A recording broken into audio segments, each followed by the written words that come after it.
So, greetings and welcome to my stream. Today I wanted to make another showcase, since it's a holiday in Germany. That is probably a good point or a good date to make another showcase for DCZ. And today I wanted to show you some of the typical main panels or main menus inside of DCZ. Or especially for one of the DCZ player inside the game. So I log in as one of the guys currently playing with me DCZ to pre-alpha test things and smash bugs and identify problems and so on and so on. I'm still constantly changing many aspects and many code areas of my project, because there's still much work to do, and while we are playing the game we see where still some things doesn't work as intended. So yeah, nevertheless, let's click this time not the new game button, instead we click the continue existing game button, and we are going into one of the or in the current game we are playing with 4 people to get things sorted out. So he's loading the initial map, and the first entrance to the initial map always takes quite some time, because the whole map has to be calculated and to set up, and that takes a lot of time. But when you actually entered the game and you're not going to press reload or something, then the time to do something inside the game is no longer that lengthy. So we see we made some progress in this game. We have 4 players with the colors yellow, green, blue and red, and currently the blue player's turn is. So that is the reason why I access the game as the blue player, to show you some of the menus inside of DCZ. And as you can see, actually every conflict zone has already been captured by a certain player. And there's, as I said, there's a lot of work to do. For instance, to really identify which conflict zone is owned by what player is sometimes a little bit difficulty depending on the color. Green, for one instance, is not such a great color to fill out a conflict zone with the main color of the player. But nevertheless, that's how it looks like currently. So I explain, let us first explain how all this data is to be read. And currently you can switch the visualization of certain objects or certain groups of information so that other things get better seeable. So for instance, you can turn off all the labels inside the conflict zone, so you only see the so-called pawns and the buildings inside the conflict zone, or vice versa, make only the information visible. So every conflict zone has, after it was created by the map layout tool, a name, which is some let's say code to that conflict zone. So the name, it's just a name. In the second line, we see how much so-called credits you would gain from the conflict zone if you own that conflict zone per round. And this aircraft symbology indicates how many airfields are inside that conflict zone. So, for instance, Violet Cottonmouth has here, I don't know, maybe it's Sukumi, I'm not sure. But nevertheless, it has exactly one airfield inside this conflict zone, so the number showing here is 1. Another example is this setup here in Tbilisi, where actually 3 airfields are inside this very small area. So with the map layout tool, I tried to divide these 3 airfields to 3 different conflict zones. So yeah, let's get back to the information. The 3rd line shows you how much square kilometers is inside that conflict zone.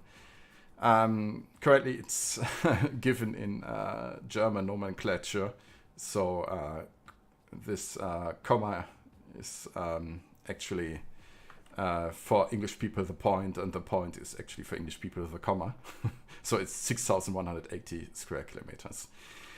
And 1, 2, 3. The 4th line shows you how much fuel is currently in the warehouses inside the conflict zone, and how much fuel still can be pumped out of that conflict zone. So this conflict zone has still 710,000 kilogram of fuel of any kind of type inside this zone, which can be pumped out of that zone.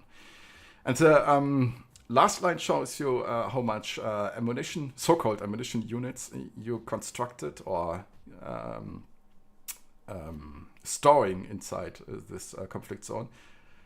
Ammunition units. The second one is how many construction units you are storing currently here. And the 3rd one shows you how many buildings you have built here and how many maximum numbers of buildings can be built inside this conflict zone. So if you switch again, we see 1, 2, 3, 4, 5, 6, 7 buildings are currently built here. And that is the maximum which can be built in Hidden Boa. So that is all the information you have in all these conflict zones. This labeling indicates what kind of thing is currently imported from one zone to another zone. So the blue player is currently getting 500 units of fuel out of this zone into that zone every round. So that is an import-export labeling. And yeah, the last thing which can be explained is the pawn itself. It gives you overview data, what's very abstract kind of type of units are inside this so-called pawn. So in the first row we have how many soldiers are there. In the second row it's given how many ground force units are currently in that pawn. So ground units is basically every type of ground units. That includes EWR, AAA, every kind of tank, everything which basically is on the ground. The 3rd symbology shows you how many helicopters are currently in that pawn, and the last one is giving you an indication how many planes are inside that pawn. So yeah, the pawn system really works in the way that it combines a given amount of DCS groups, and these DCS groups again holds DCS units. I will show you how this is set up by an example. We go in that one, which has 5 soldiers and 3 ground units, Sapphire Cheetah. So I click on this conflict zone, and additional icons are given. So these 4 are the typical base icons, which gives you access to the conflict zone. So you can, with this one, construct new buildings. You can, with this one, construct new units. With this one, you can organize the import and export of this conflict zone, and that one is to organize the pawns. And let's have a look at the organized pawn panel. So another panel is opening, and this setup indicates that in every conflict zone, up to 9 pawns can be placed and organized. And as we see, in this conflict zone, there's only 1 pawn currently, so it's the number 1 pawn.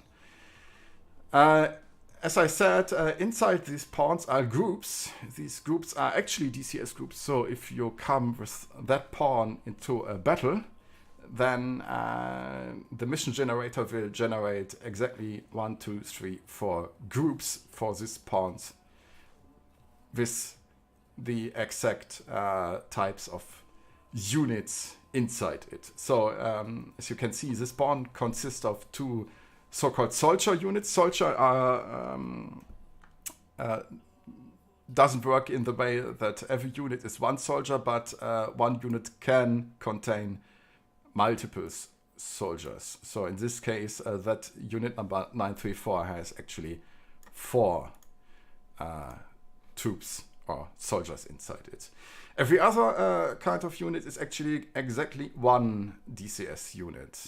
And I don't want to change the state of this game currently, but with drag and drop, you would now be able to get the unit into other groups, or you could drag and drop the groups into another pawn, or with this extra dialogue split the soldier units, so you get multiple soldier units which can be split to multiple groups, which then can be split to multiple pawns, so you can move your troops in different locations. Yeah, the import-export panel is also pretty easy, pretty simple. Again, keep in mind, everything still looks a bit rough and is probably not so simplistic in usement, but it will be, of course, improved in further iterations. So, as you can see, we have 2 conflict zones which belongs to us, which borders the conflict zone I'm currently managing. And so this panel shows you exactly the 2 conflict zones where you can export things out of Sapphire Cheetah. And in this panel, you just determine if you want to export things only once. So it is exported when the turn increase or shifts to the other turn. So if a turn is done, and then this export mission is cancelled, so it's only a one-time. Or you can choose to export things out of this conflict zone repeatedly. So every turn he tries to get the amount of construction units, ammunition units, or fuel gas oil units out of the conflict zone into the other conflict zone. You can set up here whatever you like. It will be persisted in that way, and he tries to get as much as you have given here. If the conflict zone you try to export something has not so many in the warehouse currently, so he just ignores the number and tries it the next time. Or, of course, up to the amount which is currently available. So, to give an example, we have 2 construction units currently in Sapphire Cheetah, and I would say we would want to repeatedly export the amount of 10 construction units. So in the next turn, he would only get these 2 out, and after that, he would try again to get up to 10 construction units out of this zone to Onyx Wizard, as you have set here. So yeah, that is how the export-import panels are working. Before we come to buy units or construction buildings, I want to show you the research panel. If I press... actually, no.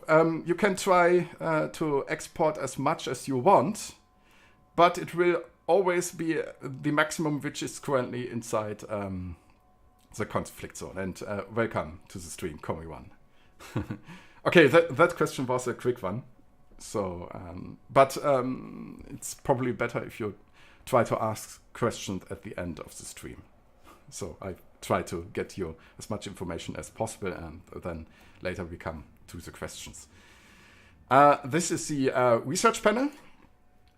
In the research panel, it is shown how many research points you get every turn. The research points are determined of how many science building you have built in all the conflict zones. Every science building is generating 3 research points per round. And so you can distribute these points between different research lanes. And these research lanes is showing you in what research year you have reached in that lane. So your engineers, regardless of the real current year, your engineers were clever to come to a 1944 point of, well, engineering or researching in the planned units pane.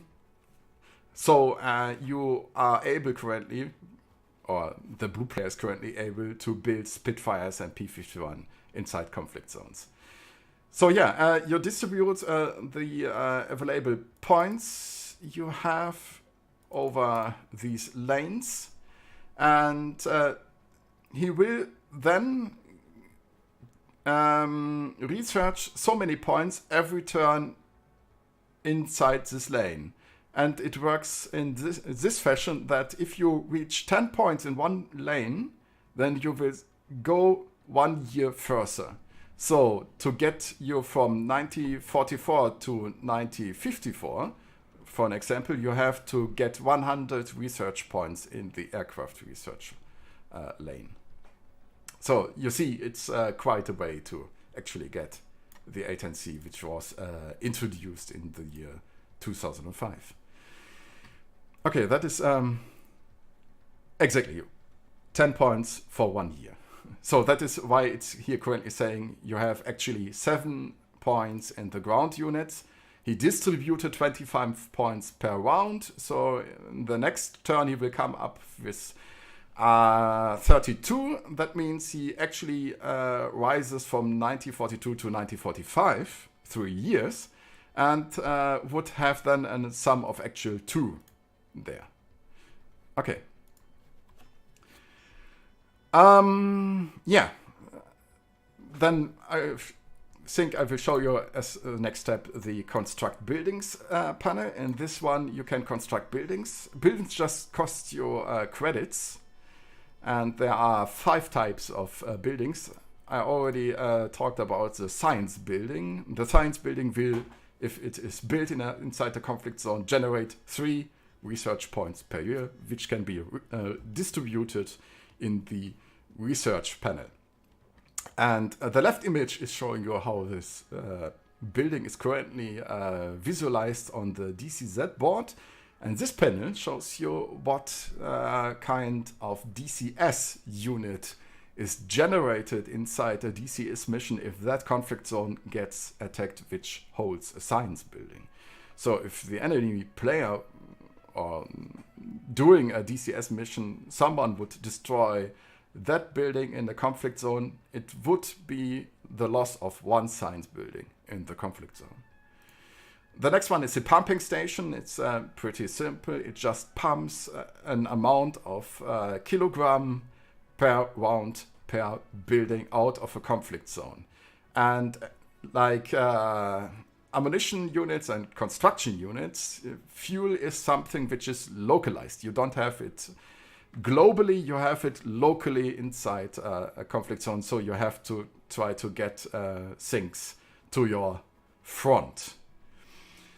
And currently it pumps out 1,000 kilogram per round per building. So yeah, we will definitely have to tweak many of the current settings and numbers inside this game.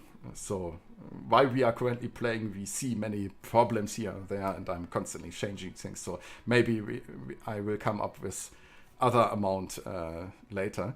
And if you have maybe seen in the research panel, you can improve your pumping stations so you can get per round and per building more liters or kilogram. Okay, liter is wrong. I have to change this.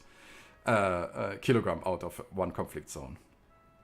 But as you see, the distance from one improvement to another is not 1 year, it's 3 years. So you have actually come up in that lane with 30 research points just to come from 1,000 to 2,000 kilogram per round per building.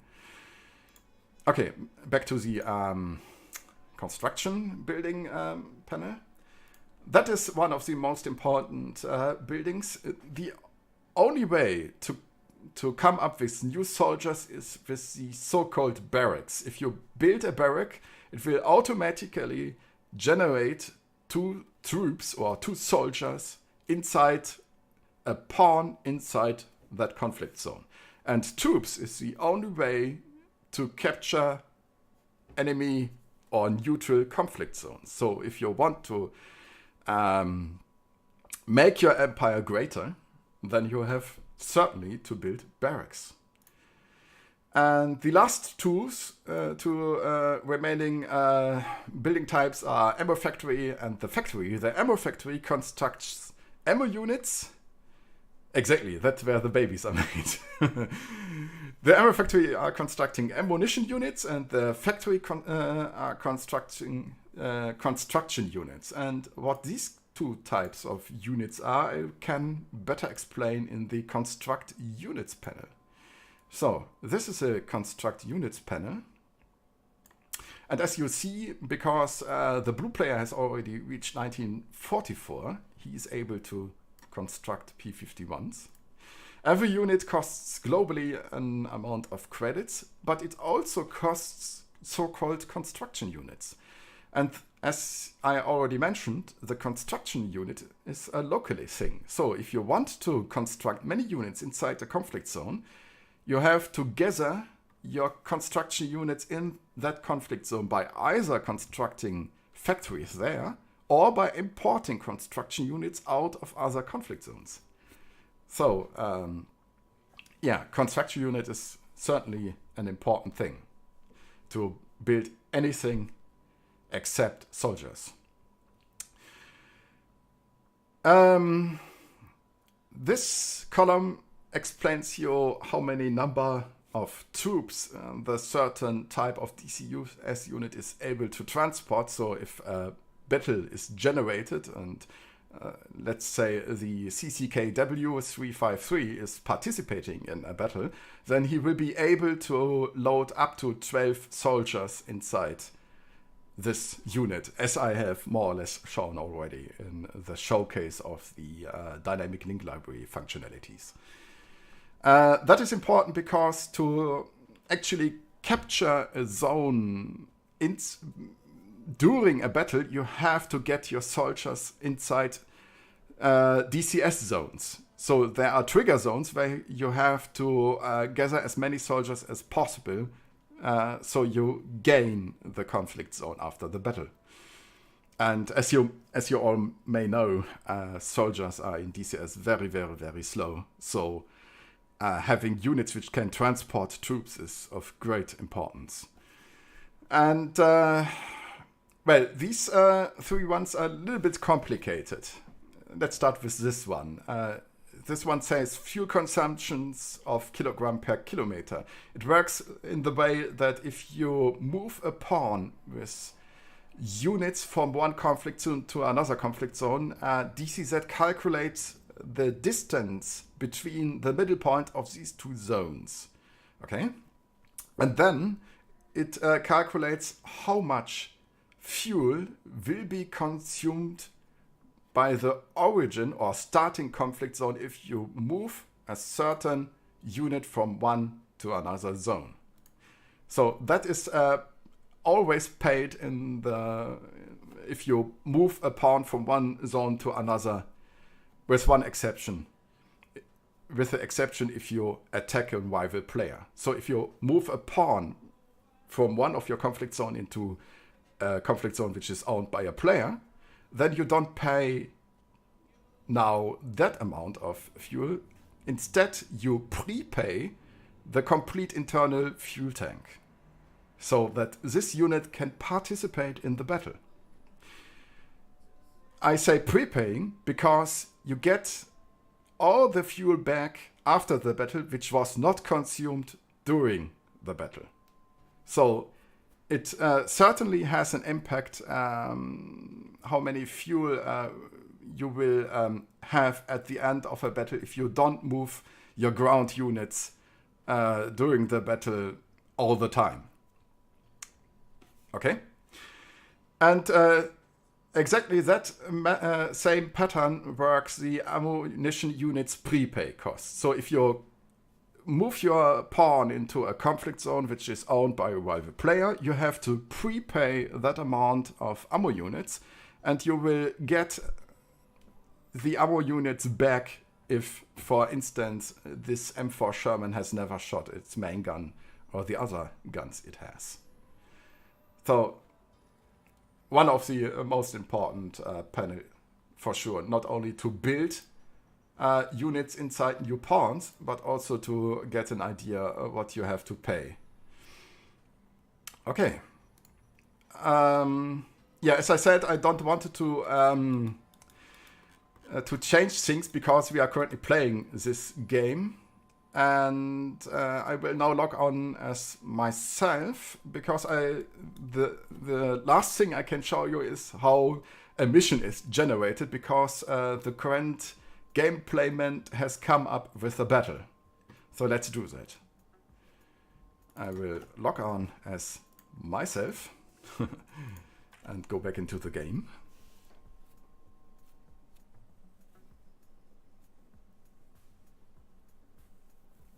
So yeah, as I said, the initial loading of the map takes quite some time. You have to see the whole Risk clone game is inside a so-called WebGL view. So you have literally a 3D view inside your browser, and you don't have to install anything. So it will just show up like you see it currently if you load the page like in Google Chrome or Mozilla Firefox or whatever you desire, as long as your computer is actually able to draw 3D content inside your browser. So you certainly need a graphics card which is capable of doing so. But yeah, every graphics card which is able to draw DCS is able to draw WebGL for sure. So yeah, as I said, there's a battle currently ongoing. And hey, thank you, Musimos, for hosting. Many thanks. And I already, as I also said, I'm currently identifying all the glitches and problems which can occur during real game playment, and I already noticed one. This pawn of the blue player actually does not stand in this conflict zone, but rather it stands in Desert Nomad. Only the setup, how I put pawns in relative to the center part of a conflict zone, is in a way that in this very small conflict zone it is well placed in somehow wrong position. So yeah, what the blue player has done is he has moved his pawn from Uncanny Hell to Desert Nomad, and that initiated a battle. And during a battle, I'm no longer able to move my pawns. Instead, I'm able to enable or disable pawns. And as I do so, you see that the choosing to fight in that battle changes. So of course, I want to defend Desert Nomad from the invading blue player. I certainly should activate that pawn with 3 troops and 3 ground forces. But I can also additionally activate every pawn outside the conflict zone which is attacked if that pawn consists of EWRs, SAM, AAA, or planes or helicopters. So everything of that kind of type can participate in a conflict which is somewhat away. So you see this pawn is pretty darkened because it only has 1 troop, so it cannot participate in a conflict which happens in Desert Nomad. But this small filler has ground forces, which is probably of type AAA. And if I activate this pawn, you see that the amount of ground units increases to 5. And if I have a look at the battle pane, which is only available if a battle is happening, then you see that from this conflict zone called Yellow Lobster, the flag 30 is added. So basically only the ground forces of the invading pawn and the pawns inside the conflict zone which is being invaded are participating in the conflict. But to make things more interesting, if, well, let's say the blue player is starting planes from far away, I can activate pawns in conflict zones which is maybe on the way to the zone he's trying to attack. So let's make an example. I will deactivate that pawn. So we only have the 3 ground forces and the 3 infantry from that zone. And if I press battle, then we see that there are 2 Kübelwagen, 1 tiger, and 3 soldiers. So if I download now that mission, and I open this mission in DCS, first sequence, we see that the invading conflict zone is visualized by a unit which is of course not participating at that conflict, but is only put into that mission to give you a visualization of the border of that zone. This red zone is the so-called 20-kilometer attacking zone. So these 2 zones are basically the zones where I can put my units and he can put his units in that initial setup. And these trigger zones are the trigger zones I talked earlier about. So these trigger zones are the zones where you have to get your soldiers inside, as many as possible. And after a certain amount, currently it's set to 2 hours, the game will end and the game will calculate how many troops are currently in that zone and will determine from that outcome in which hand the conflict zone will fall. And of course, every destroyed unit will be erased from the DCZ board, as additionally as you have to pay from the zone where the pawn currently resides or is originated, the proper amount of ammunition units and fuel units. So as you can see, I have my soldiers, I have my tiger, somewhere are the Kübelwagen, and additionally to that, I also have, these buildings. And as you can see, that is one of the ammo factory residing in Desert Nomad currently. So I can place these DCS units inside that zone and make an initial setup and upload it later to the DCZ web application.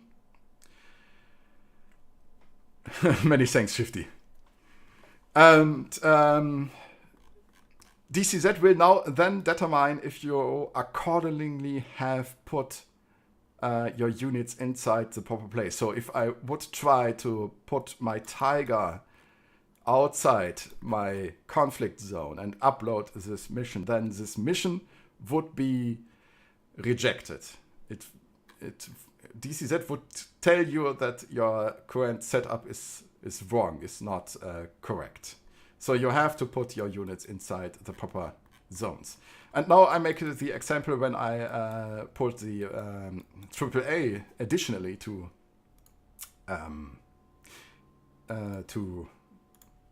the battle. So I get back, close that one. I think it was this one. So we have now 5 ground units in total and 3 infantry. And I press the battle button. And we see we have now additionally our flag units inside the conflict zone yellow lobster. And again, I press download first sequence and open this new version or this new mission inside DCS. And we see the additional conflict zone is shown. And inside this conflict zone, the AAA flag 30 is placed. So these two flag 30 I can only place inside that border.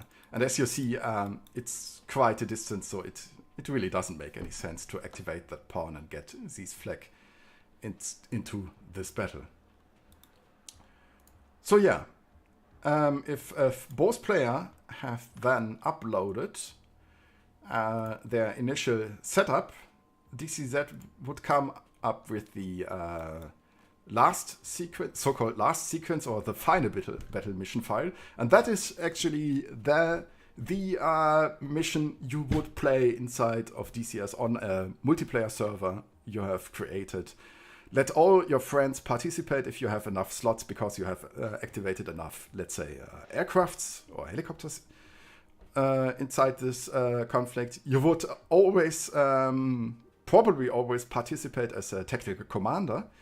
So you have the opportunity to move your forces from one point to another, load your transporters with troops, and get your units into position, so that the outcome is you have in the conflict zone where the battle is currently taking place the most troops inside the automatically generated DCS zones, and you hold or capture that conflict zone. So yes, that's basically it for now. If I will make another showcase, I will probably generate a new game, so I can show you how pawns are moving and capturing neutral conflict zones and doing stuff without changing a game which is currently played by some of my friends and myself. Okay, now we come to the part where you can ask questions. If you have any questions, you're welcome to do so.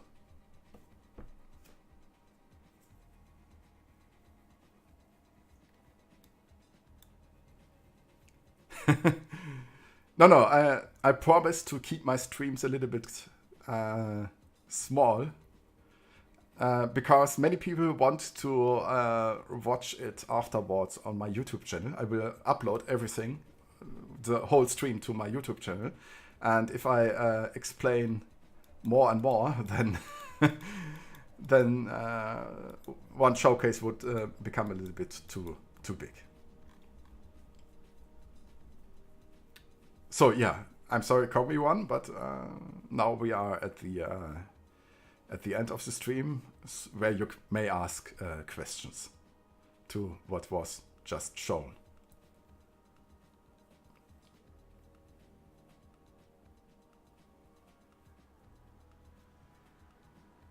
Yeah, it would be possible, but as you can see, okay, I should read probably the question which was asked. I mean, I have a chat visualization thing, but yeah. Common one asked, would it be possible to make a AAA or SAM icon to differentiate ground units from them?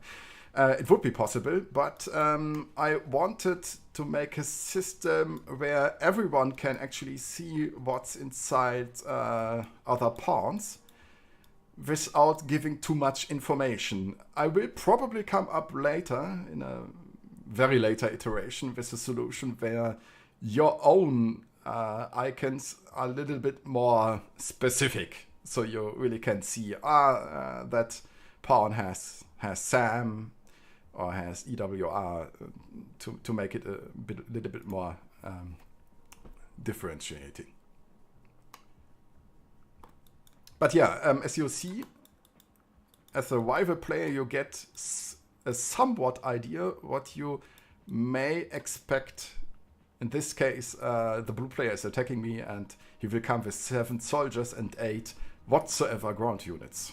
So probably many troops, troop transports, but also probably some tanks.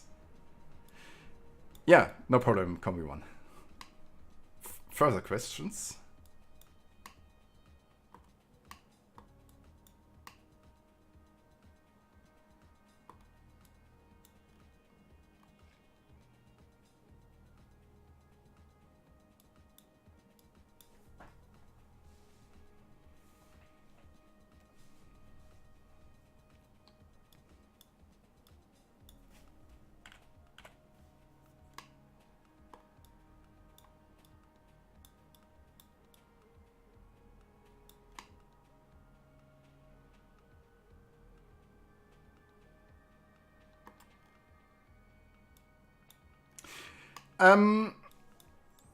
First,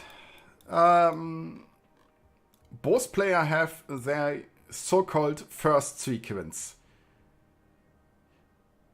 So you choose which pawns shall participate in the battle, and then you open the editor and make your setup and upload it. And with uploading it, you somewhat communicate with DCZ because it shows you then the amount of ammo units which will have to be prepaid because of whatever you probably put into a warehouse inside an airfield. So you can put some fuel and additional missiles to an airfield if the battle could come up with multiple sorties, probably. But basically, you only have to download one file and upload this file, and if everything is fine, then the game will only wait for the file of the rival player and generate the last file, the third one, so the administrator or the hoster or whoever is organizing this game or is organizing the DCS server has the final mission file, so everyone can participate in it. Hello, just dropped in. What is this DCS map? That is the Caucasus map, actually. I don't know if you know my project. This is a so-called Risk-like clone. And the links are given in my Twitch page. If you scroll a little bit down, you come to the appropriate Eagle Dynamic forum links where everything is explained, what all this is up to. Does the attacker see which pawns the defender activated? Currently, he does not. So you see the pawns which are which was the initial attacker, but if the attacker or defender activates additional air forces or additional salmon units, you don't see that. So it could become some surprise if you fly in the DCS mission and only thinks that these units will participate, but not probably even this one or that one. Hey Crips, nice to see you. Would it be easy enough to extend this to more maps? Comic One, it already supports the Nevada and the Normandy map additionally. So if you start a new game, you choose on which DCS map you want to play.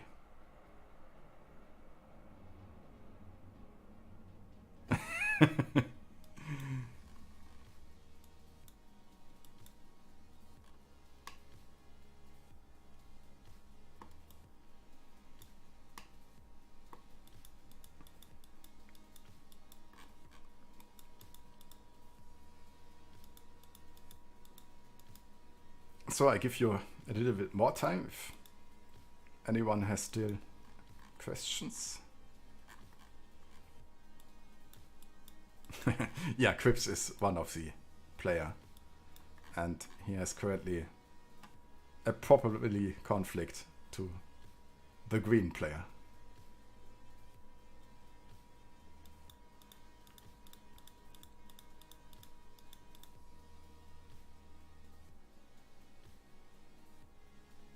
Oh, I already see I'm already 50 minutes online.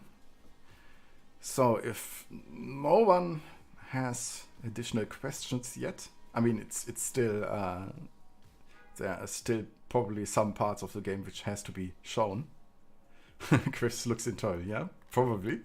He doesn't own so many conflict zones, and I think the income he gets from all these zones is not that as high as of the other players. But as you already have may seen, the prices of WW2 units is not so high. So 109 costs 1,200 credits. You get a Kübelwagen for 10, a Tiger for 600. It's quite low. It gets quite expensive in later units. Can other players move your units in the mission editor? No. You download the... I mean, it would be possible if you give them the mission file and you get the mission file back and you log on as yourself and upload the mission file. So the mission file is based on who is logging in into the game.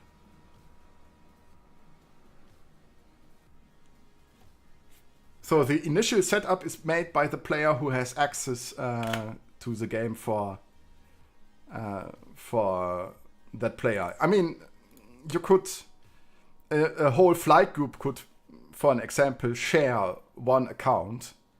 So literally everyone of that flight group can enter DCZ and make the changements and make the progress in the game. How do you respond to claims that this game is pay to win? Very easily. This game is free for all currently. It's just not finished, so that is the reason why you don't have access to it right now. But I promise you, Crips hasn't paid anything.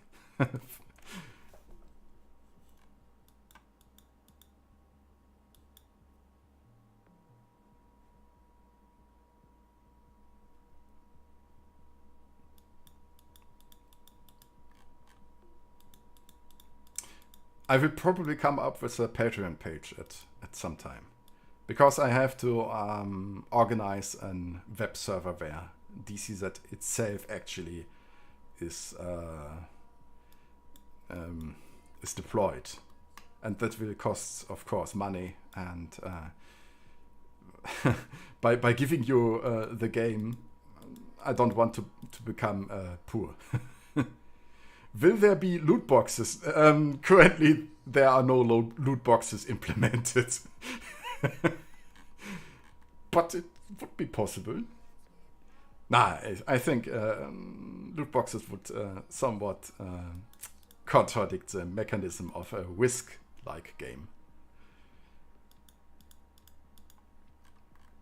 But I see you actually don't have really questions left for that showcase. So yeah, it was nice that you have come to my stream, even it's a little bit short. And I don't know if I will stream again with Spartan Flying MiG-21 in 2-ship, or if I will come up with another showcase of digital conflict zones. But to be honest, if I don't have a F-15 or F-18 model, will I not be at a massive disadvantage? That depends. Even if you play for your own or alone, you will have a special feature inside DCZ, which will be called the so-called mercenary feature, where everyone who just want to be pilot inside this game can register himself, and you will be able to let's say pay these mercenaries with credits to participate in your battle. So this will probably be some kind of a feature which has a sociology component. It gets people inside the DCS community together and playing as one as a tactical commander and one who really owns all these units and have an interest in that battle, and another one who just want to show he is good at driving, let's say, F-15 or F-18 or whatever.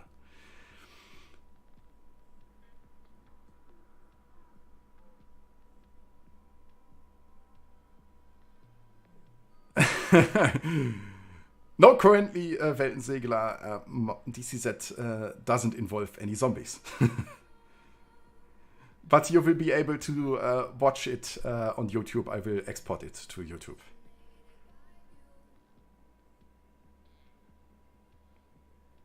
Yeah. And again, if you have digital combat zombies, yeah. If you have built enough planes, so you can decide if this plane will be steered by artificial intelligence or if you want to have it a client slot. And if you make it a client slot, you only have to get another one who wants to drive that unit. Zombies expansion pack confirmed. Yeah, maybe. I don't make any promises. So yeah, okay. I think that's it. And many thanks for watching. And I hope to see you soon. So, have a good morning, a good day, a good evening, good afternoon, or good night wherever you are. Have a great day. Goodbye.